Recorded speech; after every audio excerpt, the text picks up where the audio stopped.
তো so guys, আসসালামু আলাইকুম। আপনারা সবাই কেমন আছেন?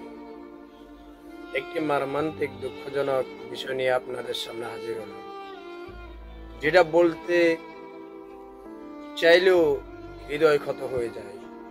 বলতে পারি না, মনে ব্যথা, তবুও বলতে হয়। কি আর করা। একজন পুরুষ যদি 5টা বিবাহ করে, কোনো স্ত্রী এটা মেনে নিতে পারে না। স্ত্রী কখনো চায় না নিজের ভাগ অন্য কেউ পাক। কোনো স্ত্রী এটা চাইবে না যে আমার স্বামীর ভাগ বা আমার ভাগ অন্য কেউ পাক।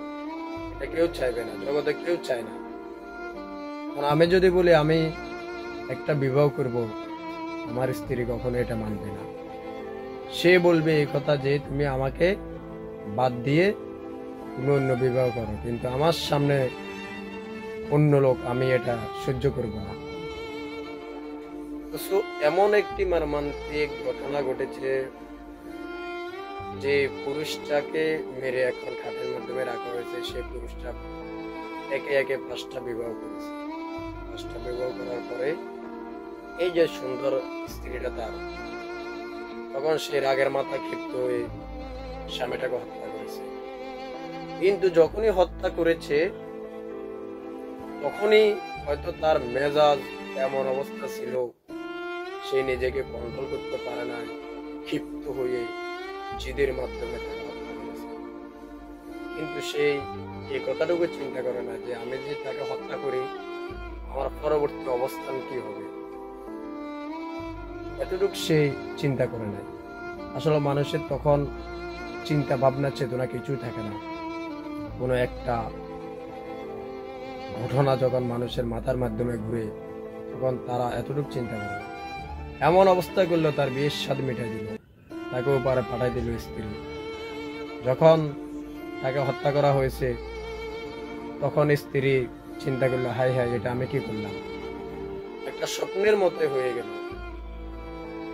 হত্যা করার সময় মনে করলো স্বপ্ন, কিন্তু হত্যা শেষ এটাতে বাস্তব হয়ে গেল, সে নিজেও কল্পনাও করল। এখন কি আর করা, এত সৌন্দর্য একটা বউ রেখে যে পুরুষ এমন কাজ করলো, তারা তো চরিত্রের একটা সমস্যা। কারণ সমাজের মাধ্যমে আমরা দেখি এভেলেবেল এগুলো। একটা নারীদের দোষ দিলেও হবে না, একটা পুরুষদের দোষ দিলেও হবে না।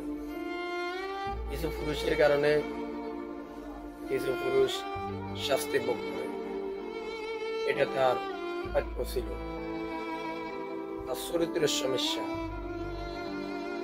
এত সুন্দর একজন স্ত্রী রেখে যে পুরুষ একে একে 5টি বিয়ে করতে পারে, তাকে এ দুনিয়ায় না রেখে ওই দুনিয়ায় পাঠা দিচ্ছে, এটাই তার সৌভাগ্য।